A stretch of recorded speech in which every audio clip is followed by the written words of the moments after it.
Hey guys, I have some new merch in the store. I want to be clear, I was working on this merch before everything happened, but regardless, I'm going to donate 50% of the proceeds to Rain. The inspiration for this graphic came from something my dad used to say to me as a kid. We had an above-ground pool in our backyard, and I was always afraid to get in. My dad used to say, "Take the plunge," as words of encouragement to just jump in. I've used that phrase throughout my life to push myself to take opportunities and risks in my career. I've always had this mantra in one form or another hanging on my wall to remind me to take the plunge and go after what I want. I hope this little phrase can help remind you to take the plunge and aspire to be the very best that you can be. We have a tote bag, a water bottle, and a cute patterned art accessory bag so you can take your art with you wherever you go. You can buy it as an on-the-go trio, a duo, or a single. You'll get 15% off your entire purchase if you choose to buy all three. Go to www.crowdmade.com/collections/Emily Artful or just follow my link in the description down below. If you can't buy something today but would like to support the channel, feel free to share this link with your friends. These items are available for a limited time only. Mix and match, get on the go, and take the plunge. Let's get into this video. Hello everyone, my name is Emily, and today I'm starting a brand new series. The idea for this series came when I was totally gutting and redoing my studio a couple months ago. I was trying really hard to create very little waste while gutting my studio, which was incredibly difficult because there were quite a few things that I was like, what am I going to be able to do with this?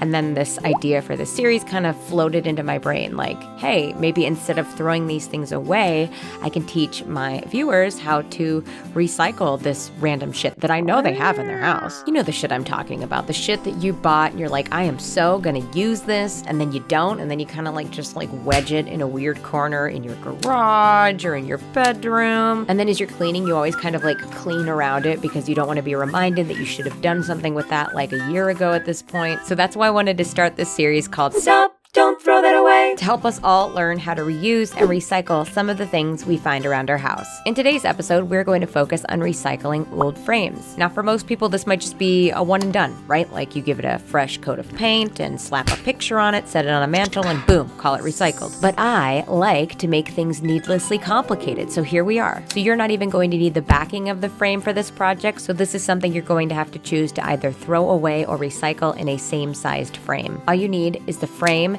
the glass it came with, or glass that is cut to size, or if you're doing this project with kiddos, plexiglass will work just fine. So the art supplies that you're going to need are some paints that dry quickly and cannot be reactivated with water. Acrylic gouache would be the best paints for this job, but you have to make sure they are acrylic gouache and not artist's gouache. Acrylic gouache, once set, cannot be reactivated with water, while artist's gouache can. I made the tremendous mistake of accidentally grabbing a tube of white artist gouache and mixing it with some of my colors, and you guys are just gonna have to see the disaster later. I was able to fix it, but I was pretty heartbroken before I did. So acrylic gouache is preferable, but acrylic paints would also work. Unfortunately, they're definitely a lot more raised than acrylic gouache, so they're not going to be ideal for working in lots of layers. You'll also need paintbrushes and a glue that can adhere to both porous and non-porous surfaces. I used clear E6000 industrial strength glue. If the little loop to hang your picture on the wall was on the backing, you're going to need to get those little teeth thingies that can also hook on a nail and glue them to your frame directly. Alternatively, you can get some little eyelets that screw into the wood of the frame and hang a little chain on top to give it a cute vintage look like you see here. Now, even though we're going to be painting instead of using actual flowers in our project, I was super inspired by these gorgeous framed pressed flowers. These pressed flowers in an envelope by B & Willow is where I'm taking the majority of my inspiration from. Today we are going to paint and create our own version of flowers coming out of an envelope. If you are interested in the real thing, B & Willow is sold at Bed Bath & Beyond. And y'all know I'm not going to sit here and shit on Bed Bath & Beyond, BBB. That is where mama finds her peace, her relaxation, her salvation, serenity now. Bed Bath Beyond. Living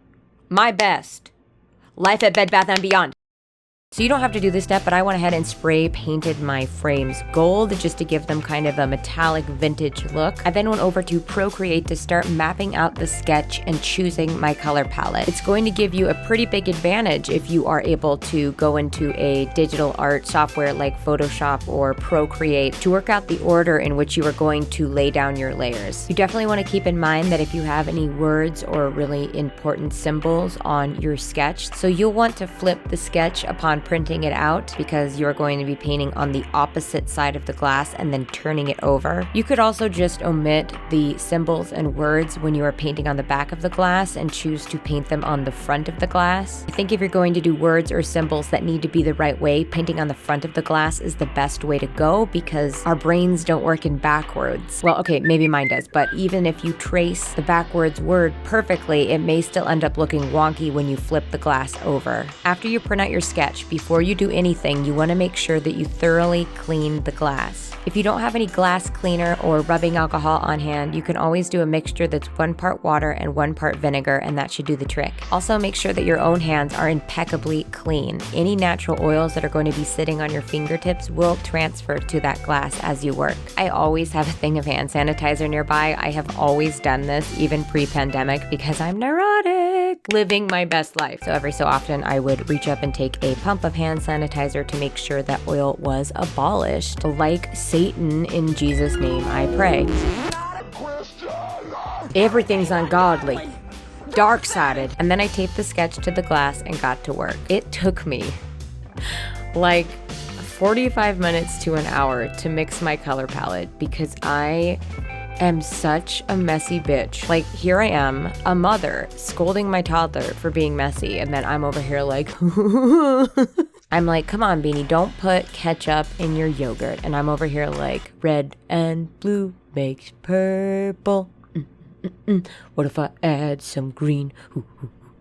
Like, I knew what colors I wanted in my color palette, right? Like, I had it right there, and I really wasn't struggling too much to get my colors very close to what was on Procreate, but very close is not good enough for me. Do you not remember our little talk earlier about living my best neurotic life?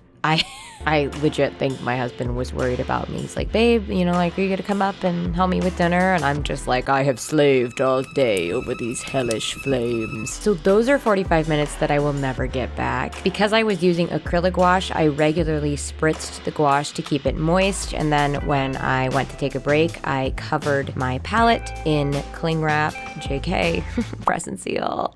Basic bitch in the back using cling wrap. Bad bitch up in the front using press and seal. How I feel for a meal in the kitchen. Damn, that palette sure is bitchin'. Where do you go when you're gone? So anyway, I used the Holbein brand of acrylic gouache this time, and I really, really think it does a great job. It's smooth and it's not very raised, so I was able to get in a lot of layers like I had originally planned. The only downside is it is so expensive, but I do feel it is worth the cost. Especially if you do more small scale paintings like I do, you can get that box to last a very long time. The only thing I might recommend is maybe buying a larger white, so you always have white on hand, because my tube is already halfway gone and I've only done 2 paintings with the acrylic gouache so far. Now, remember what I said earlier about accidentally grabbing some artist's gouache instead of my white acrylic gouache and mixing it with some of the colors?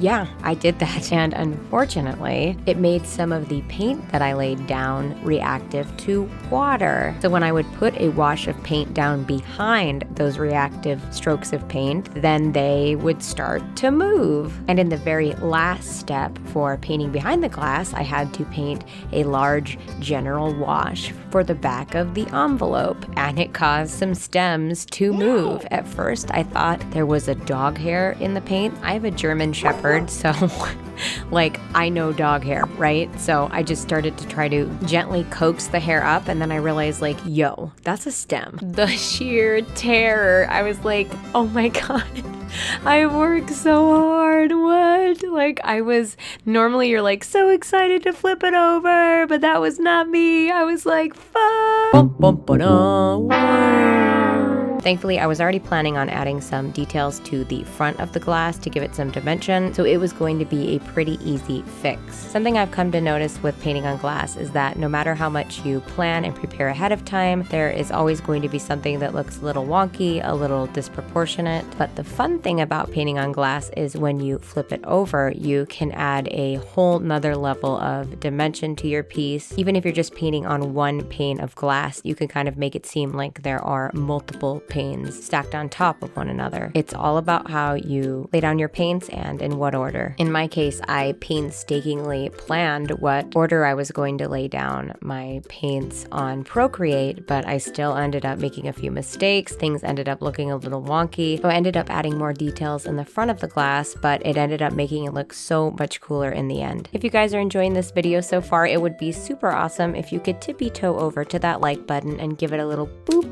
and then you could like do a little sneaky snoo over to the subscribe button and give that a doop. Maybe even get wild and like turn notifications on. I don't even know. So for the little heart, I wanted to mix my own red glitter, like acrylic paint / gloss medium, except I could not find my clear gloss medium. I could find my pigment, I could find my glitter, but I could not find the thing that would make the two of them one. So your girl got yes and improvisational, and I used nail polish. So I decided to use this like pinky, sort of already clear top coat with glitter in it, and I just like threw the ingredients in there and kind of hope for the best, like hope I don't die. It ended up being pretty chunky, but it's like in certain lights it looks fine, so it did its job. Before we can call ourselves finished here, we need to assemble the piece. First things first, we want to take our industrial strength glue and use very thin, small lines across the frame. Because remember, when we push our glass into the frame, the glue is going to spread, and we don't want it to spread out onto the glass where it will be visible. If this does happen, don't panic. What I did is I got a stiff piece of cardstock, or like an old credit card would work as well, and I scoop-de-doop that industrial glue back from whence it came. If it leaves any residue in its wake, you can always get a Q-tip and some rubbing alcohol or even nail polish remover to remove that residue off the glass. One more thing before we hang our masterpiece, if you chose to use one of those little metal claw things in order to mount your frame onto the wall, you might need something to help rise up the bottom part of the frame to match the top part of the frame, because those little picture hanging tooth things protrude a bit and give some added depth to the frame at the top. All I ended up doing was cutting some of that 3M foam tape, sticking it to the frame, and then stacking it on top of one another until the height was just about right, so that when I hung the frame on the wall, everything was nice and level. These are actually a lot of fun to make, and yes, it is a little bit labor intensive, but I think at the very end you end up with a really fun product that's kind of multi-dimensional and very attractive, especially on like a picture wall or something. I think this is something where if you made like 3 or 4 of them, they would look incredibly good, like paired together as kind of a series. Overall, if you like DIY, I really recommend trying this at least once. Anyway, guys, I really hope you enjoyed this first episode of Stop! Don't Throw That Away! Thank you guys so much for watching, and don't forget to stay out of trouble. See you guys later.